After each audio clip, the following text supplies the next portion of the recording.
Hello and welcome to yet another aspect of general recombination, that is site-specific recombination. Today I would like to throw some light on this and compare it with the homologous recombination which we studied earlier. After seeing this presentation, you should be able to define what is recombination. You should be able to understand what is homologous recombination and its comparison with site-specific recombination. You should understand site-specific recombination as a separate process. You should be able to compare it with homologous recombination, and also similarly, as these all are aspects of general recombination, the enzymes which are involved are same. So which are the enzymes involved in this process and the molecular mechanism of the whole process. Now on the onset, if you define recombination, there are various definitions, but I would like to stick to this one, that DNA recombination is a process in which specialized proteins, that is the enzymes included, interact with DNA to create molecules with altered base sequence content. Means when a exogenote interacts with the endogenote, you get a trait which is incorporated into the endogenote. Depending on the details of the reaction, means at what type of level of this process is happening, the outcomes could be various. That there can be a mutation, there can be addition, there can be a deletion, there can be a replication process, that is a duplication process, or simply a new variety, that is a new allelic variation, that is a trait, can be obtained. So recombination is a process where extra DNA comes and incorporates into a already existing DNA, and by virtue of a exchange it acquires a new trait. So having seen this definition, let's move on to see two processes. One I have already elaborated, the homologous recombination, in my earlier video, which you can see, but I will refer it again here, and I have prepared some small presentation of my own. I hope you like it, and that helps me to make you understand the whole process. So see, first I will just in my own way, my perspective of homologous recombination. You can refer for the molecular details my earlier video, but here again I would like to brief about homologous recombination. What happens is, there is an exogenote which is there in the form of a red line here, an extracellular DNA segment that has come inside a cell. Here in the case is E. coli, a double-stranded Escherichia coli endogenome is going to interact with a single-stranded exogenome. In the very first, there are endonuclease mediated cuts in the Escherichia coli chromosome. These cuts are made at the length of the exogenote. Exogenote comes, aligns, there are proteins involved in it, there are enzymes involved in it, as I said. So there is a initially homologous alignment. Now when there is a length equivalent nick, two nicks on the single strand of the double stranded DNA of E. coli are made, the two segments, they are 100% in homology. They are not only aligned with each other, but they are in 100% homology. See here, homologous alignment means what? The nitrogen base sequences of this blue and red DNA sequence here, which I have shown, they are 100% same. Time and again I am emphasizing that homologous recombination involves 100% homology. Homology is a word which is given, which it means that nitrogen base sequences on both the DNA strands, they are 100% similar. If the base alignment, base sequence is similar, how do the two genes differ from each other? They differ in their capacity of methylation. Base sequences may be same, but the individual bases which are methylated, they are different for both the DNA, and this is how both the DNA, they become different for the same gene. Let us say if this is lactose utilizing gene, maybe the blue is not efficient in utilizing lactose. With the same sequence, red is able to utilize lactose for E. coli.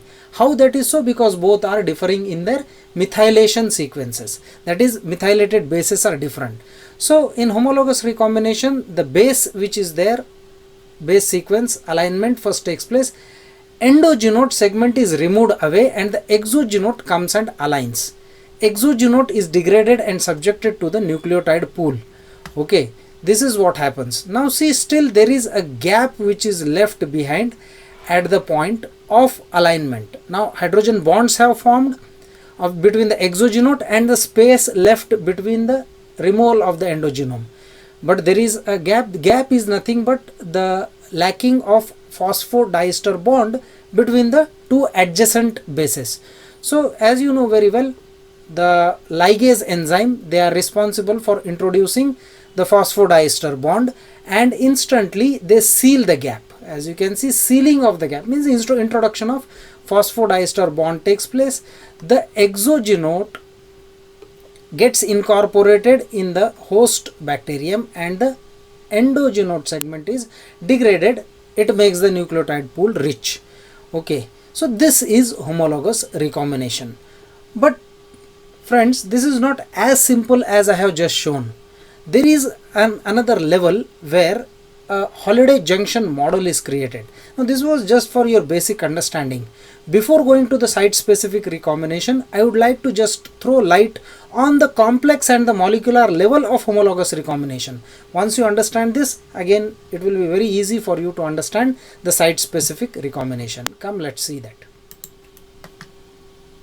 So another level of homologous recombination, I just gave you a very plain view of what happens, but if you dwell into the molecular aspects of it, you will understand that the Holliday model or the Holliday junction, as explained by Robin Holliday, for homologous recombination, it is a somewhat interesting and a complex process.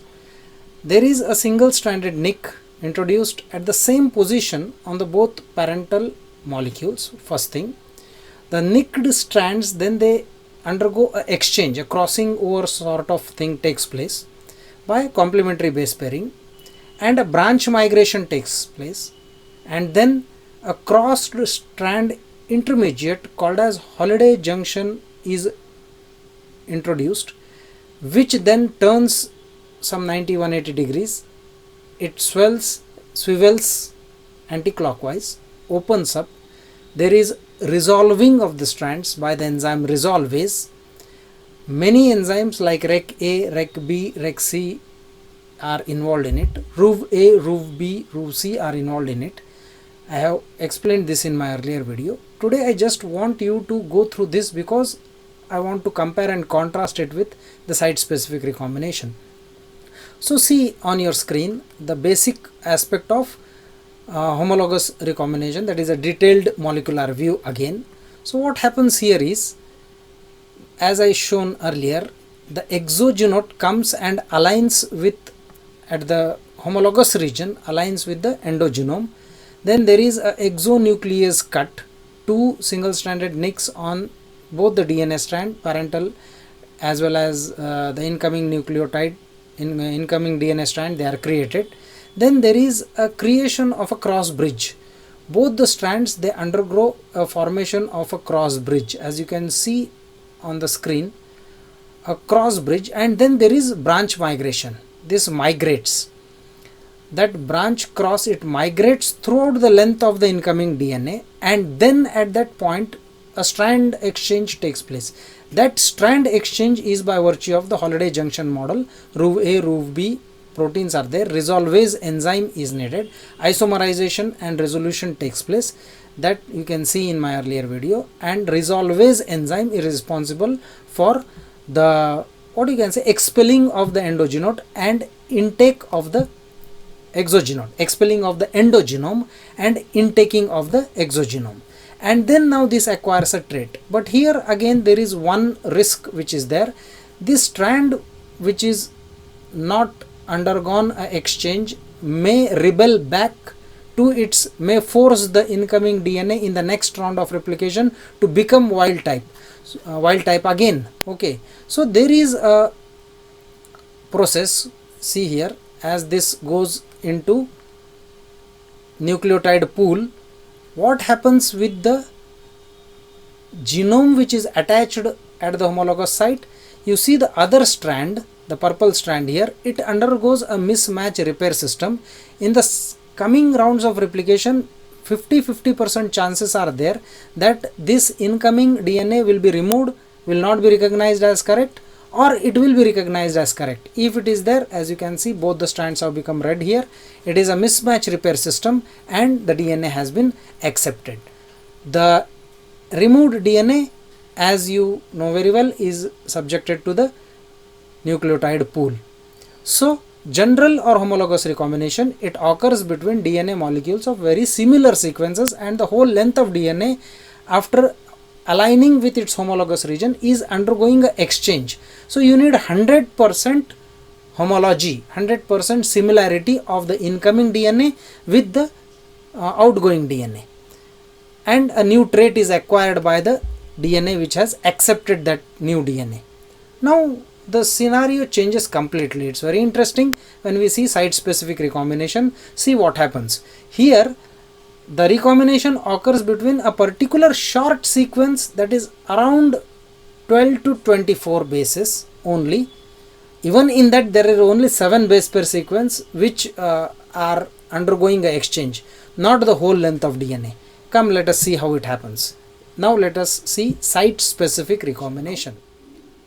The enzymes which are involved in homologous recombination are same and needed in site specific recombination, that is Rec-A proteins, Rec-BCD enzyme, the mechanisms of which individual at the molecular level you can watch in my homologous recombination video.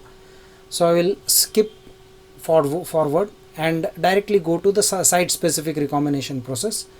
Once a holiday junction is formed, I have already mentioned that ROOF-A, ROOF-B and ROOF-C, they are involved, and they are involved in cross strand resolution, that is they resolve the junction, and horizontal or vertical cuts results into a type of recombinant which we have already seen.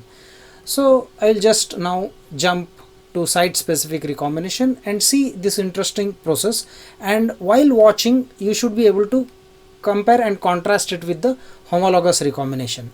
So the exogenote which comes, that is the extra chromosomal DNA which comes here exclusively for site specific recombination, the most popular example is of lambda phage. Why? Because it is a small DNA molecule and that integrates inside this E. coli DNA, a lambda phage DNA which is much smaller than the E. coli DNA. It undergoes a site specific recombination and inserts the whole of the lambda DNA into a E. coli DNA. So we call it as a lysogenic state. It has certain genes, and as it has a COS site, it is also called as a cosmid.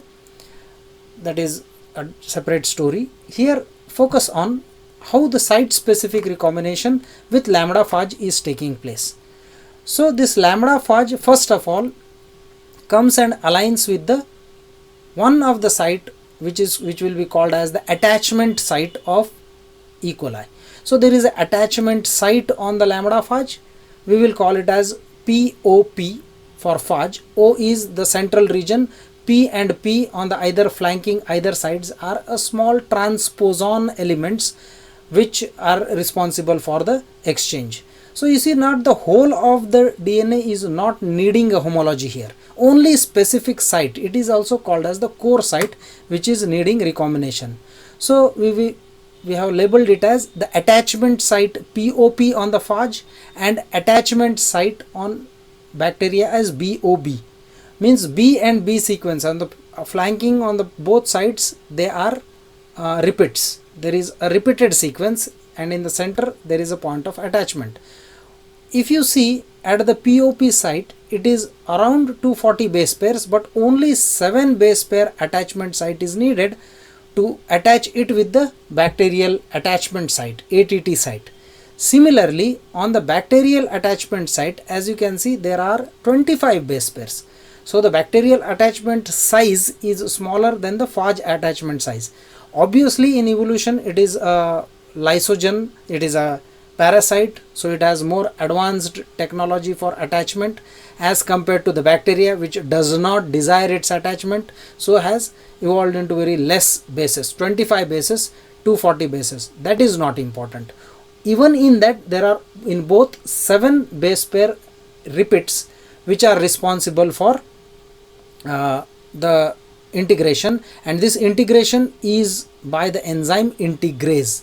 So this ATT on both means attachment, and at this 7 base pair region, out of the 240 in phage and out of the 25 in bacteria, only 7 base pair sites are involved in a reciprocal type of integration. So what is this reciprocal type of integration? Which results into a permuted DNA, means a reversibly inserted DNA. It's very interesting. Come, let's see how this thing happens.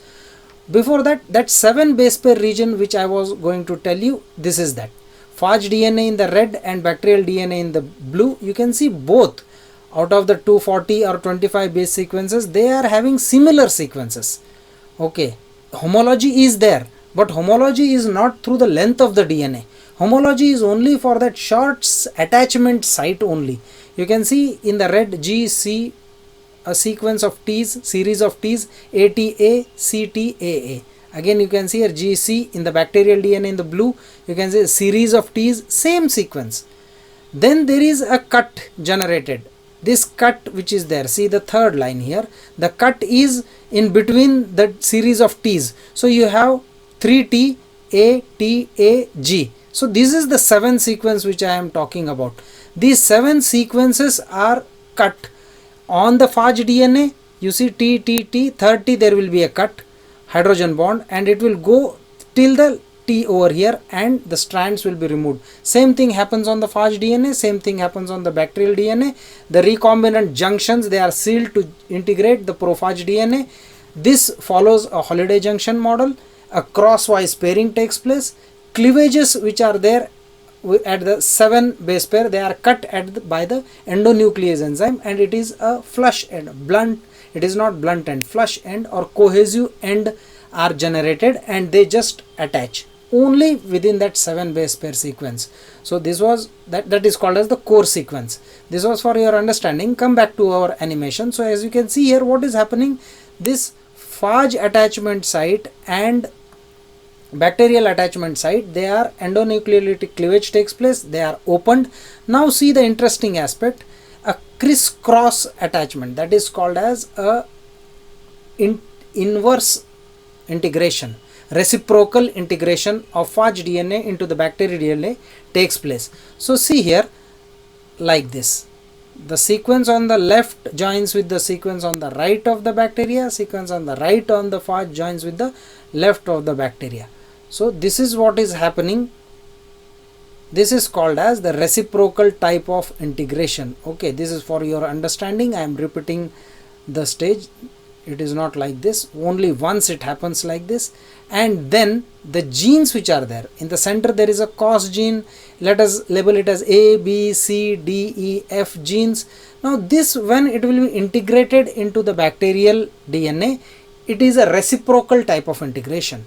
Reciprocal, where a permuted DNA, reversely integrated DNA takes place. As you can see here, D, E, F and CBA. In the center there is COS. So this is a complete site-specific recombination event generated E. coli DNA, which has a complete lambda DNA integrated into it.